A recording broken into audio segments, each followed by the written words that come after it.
Je m'adresse au public et je lui dis ceci. Depuis le début, c'est moi qui dis la vérité. Cette semaine, il y avait des invasions dans toute l'information.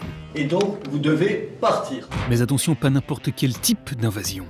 Les invasions barbares. Eh oui, c'était ça la grande nouveauté cette semaine. Les réfugiés ont été comparés, par certains, à des barbares. Nous avons le droit de ne pas être ravis d'être envahis par des millions de gens qui n'ont pas notre culture. Le problème, c'est que ces voix un peu nasillardes, eh bien, elles se sont fait entendre sur tous les fronts. Dégage ta caméra.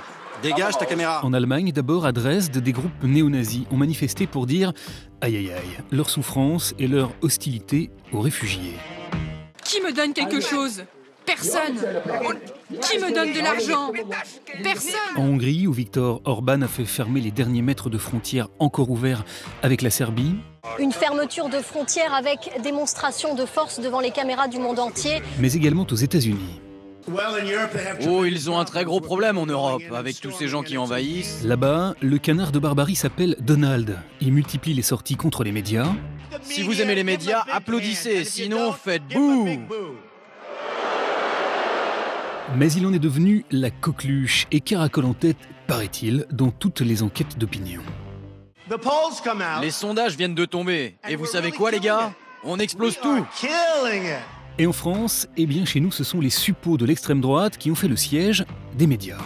C'est 260 millions à peu près de personnes que nous devrions pouvoir accueillir. Marine Le Pen était sur France Inter, Robert Ménard sur Canal+, pour nous dire que la photo qui a ému le monde entier... C'est de la propagande. Parce qu'elle a été recadrée. Il y a 2 pêcheurs à la ligne à côté. Quant à Éric Zemmour, il est allé expliquer à C'est à vous que se laisser envahir par des gueux ne faisait pas partie de nos us et coutumes. D'abord, la tradition française n'est pas, quand on voit quelqu'un en haillons, de l'accueillir. C'est faux. Bref, les réfugiés se sont allègrement fait traiter de barbares dans les médias jusqu'à ce que, par la grâce d'un reportage signé Franck Genozo, l'image qui me restera, c'est celle de cette petite fille de 3 ans qu'un père de famille syrien m'a tendue. On comprenne un peu mieux qui étaient ces barbares. Vous savez pourquoi on va en Europe ? Car chez nous, on se fait tuer par notre gouvernement. Et ce qu'ils étaient contraints d'endurer pour passer d'un pays à un autre. Le moteur vient de s'arrêter et on se retrouve donc à peu près 2,5 km, 3 km des côtes turques. C'est curieux, car en découvrant ces images-là, on s'est soudainement dit qu'on l'imaginait quand même moins humaine, la barbarie. Les tout-petits sont hissés à bord. Terrorisés.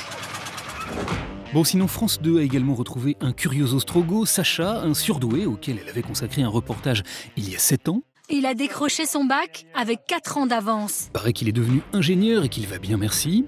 Il est allé très vite, ça fait 6 mois qu'il est chez nous. Le portrait ne nous en a pas dit plus, mais nous, on l'a reconnu, Sacha, car figurez-vous qu'il y a 3 ans, il avait envahi nos petits écrans, héros de la télé-réalité.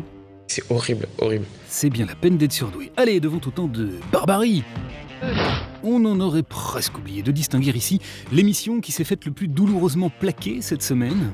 On va évidemment parler des chiffres. Le grand journal 3e génération aurait probablement aimé une invasion de téléspectateurs, mais avec moins de 650 000 fidèles. Il a été battu mardi par les Ch'tis qui affrontaient les Marseillais sur W9. On espère gagner tous les jobs cette semaine. Battu par l'émission qui sanctifie les barbarismes les plus audacieux, ça donne le vertige. La bouée, elle est hyper loin. Quand je la vois, j'ai déjà le vertige de l'eau. Le vertige qui, rappelons-le, est aussi une peur un peu barbare qui n'envahit que ceux qui redoutent de tomber bien trop bas. Je pense que ça promet cette histoire.